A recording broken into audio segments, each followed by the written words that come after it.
An interview with a crystal skull. Do you believe in the existence of multidimensional beings? Well, we know that we have another dimension whereby angels exist. We can see them when we have the grace given to us to see them or hear them.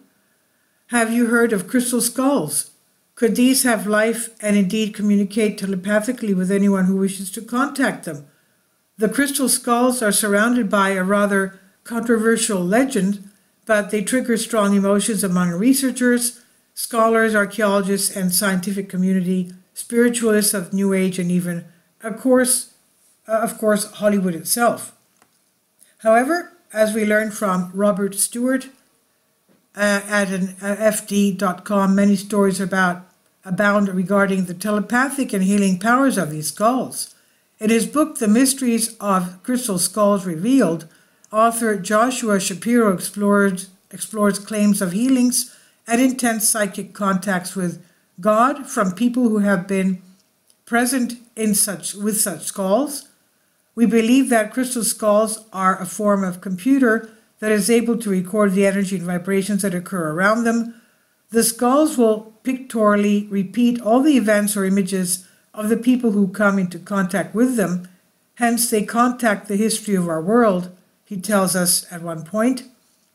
Scientists who have investigated the phenomenon generally refer to them as representations of various gods without any specific powers, and they also point to evidence that, in some cases, their supposed ancient origins could even be invalidated. However, there are claims that a Reiki master and energy healer had the opportunity through metaphysical research to come into contact and communicate with the crystal skull family, resulting in some telepathic interviews. Each skull, carved from a different type of crystal, has its own unique energy signature, and you might even say its own personality.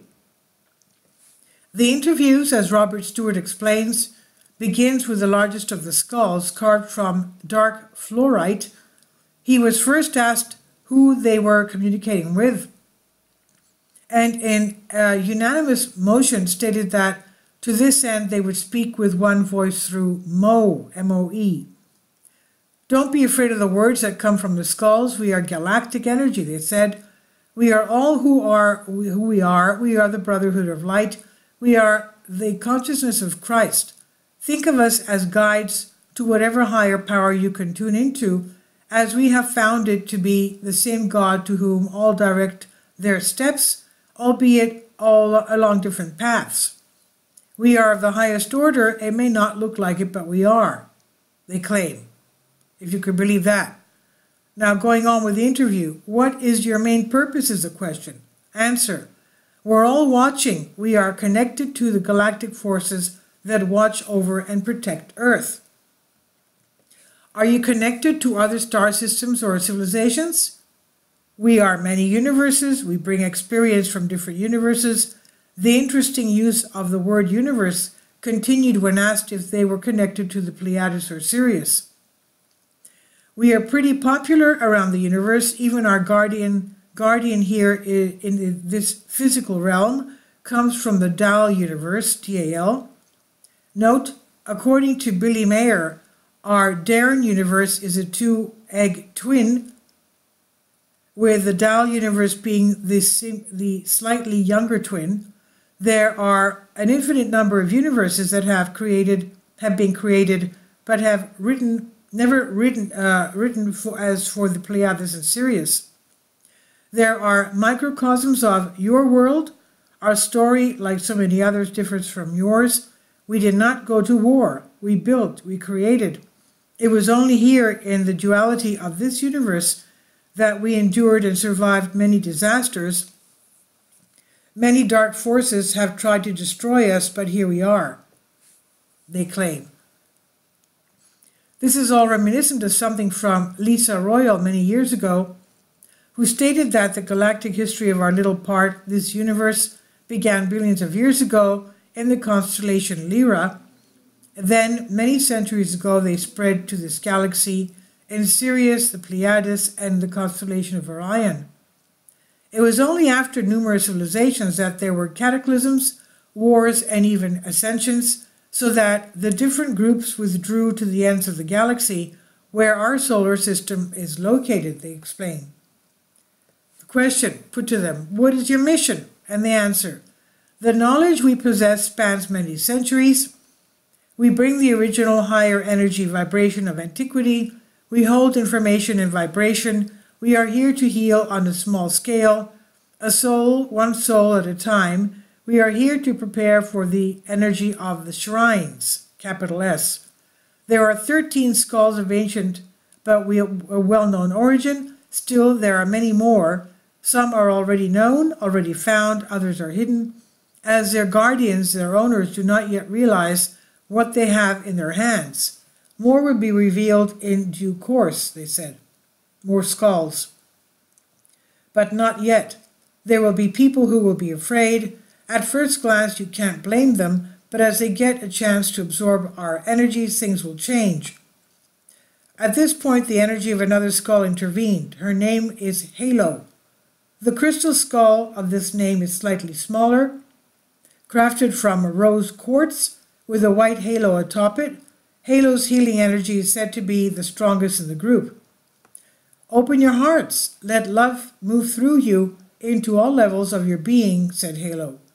We then continue to the conversation with Mo, M-O-E. Can you describe ascension? Will there soon be physical symptoms that many endure or experience? The ascension process is not over. The pain that is released as your vibration rise is the release of many lifetimes of negative three-dimensional energy. And as you work through this and let go of the past, bring the energy of Halo into your field and release all pain. Tell people this. It's their choice, but many won't choose to leave. They are stuck in the oppressive energies of their three dimensions, and they will not recognize the highest potential. The fear is deep, as they have been through it many times, more than you can imagine, in countless incarnations on this planet. Don't be sad. It's exactly what everyone is here to do right now. Wherever one may be in this process, everyone is simply completing their roles, ending their karmic contracts.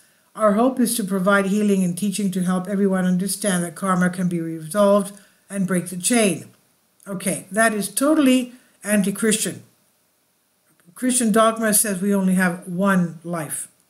And then comes the partial judgment, and then the second coming is the final judgment. Now, we're going on to this one. They say you can imagine the pain of being so close to ascension for fifth dimensional awakening and suddenly succumbing to the gravity of the dark forces that caused the destruction of Atlantis. This happened many times in all the universes. Touching the stars is never an easy task, but there are many great guardians who maintain the ancient ways and direct the brave soul families through the cycles of time back to this moment in time, so similar to those that happened in the time of the Atlanteans. Mo then revealed a possible answer to the question archaeologists and historians have argued for decades. During this time, two guardians, Lady Nada and Thoth the Atlantean, let's remember he's Hermes Trismegistus, preserved the ancient knowledge and markers that could never be lost. It was created through the merging of the fifth and third dimensional frequencies 13,800 years ago, away from the gravity of Atlantis. Thoth created the Great Pyramid with pure thought, received from the ethers, where thought converges in an instant, a structure that manifests as a physical body to balance the goddess Gaia on her long journey through the night. The long journey into the night, are you referring to the process of the equinoxes? Yes, except now the earth is traveling out of the darkness into the light of the great sun. It may be the beginning of another golden age. This is our hope. Note, the precession of the equinoxes refers to the approximately 26,000-year cycle it takes the Earth to complete one orbit around Alcyon, the grand central sun of our galaxy. Only recently has Earth entered the elliptical photon belt, which causes higher frequencies. Do those on the path of enlightenment experience conditions of 3D and 5D dimensions at the same time? Some yes, possible, of course. 5D dimensions at the same time, some yes, of course. 5D looks like 3D consciousness is different. The dense energy of 3D can be overwhelming, and if you know when you enter 5D, you will notice this. And as you raise your vibrations, continuing the process, the more you will notice your spiritual path being fully embraced by love. Can you tell us one thing we should know about you, Mo? And Mo says, I love being with you, with the Reiki Master. I enjoy the actions of everyone who comes into contact with us. I love creating and holding energy for the healing of others. Those who meet us can tap into our energies at any time. We don't allow anything negative. We are here to heal and protect, and we have a lot to share.